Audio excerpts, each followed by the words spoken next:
The current situation in the United States has not escaped our notice.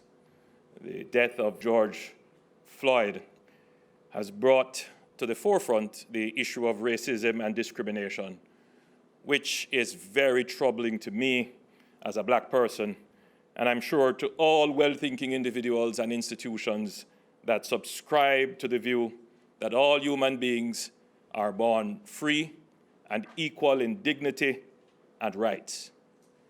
Personally, I am horrified and saddened by what I saw captured on video, and while I join other world leaders in condemning this and other human rights injustices, I'm also very sensitive and extremely concerned by similar injustices here in Jamaica.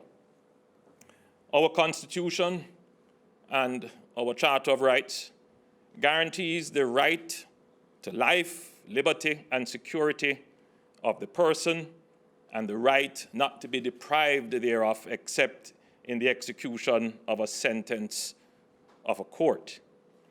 The Charter makes it clear that the state has an obligation to promote universal respect for and observance of human rights and freedoms. Within the general scheme of our Constitution, therefore, government is not merely a passive observer of fundamental rights and freedoms.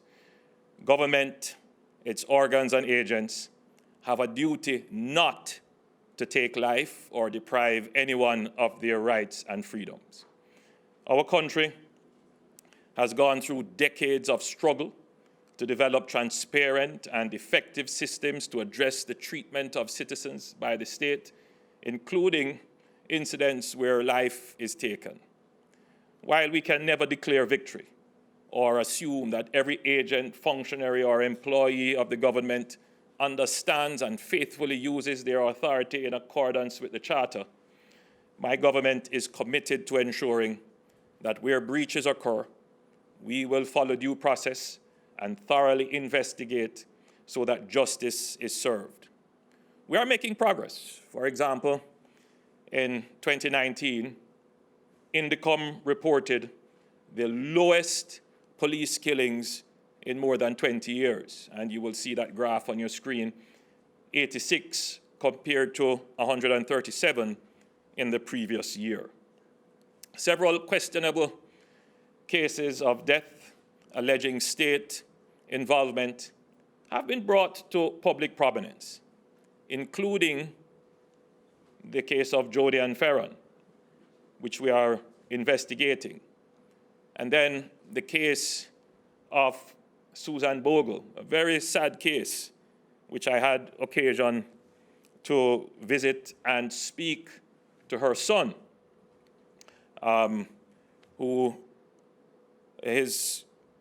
the conversation that I had with him was one that was very touching. He wanted to ensure that his mother's death was not ignored or neglected by the state, that due process and justice would be done.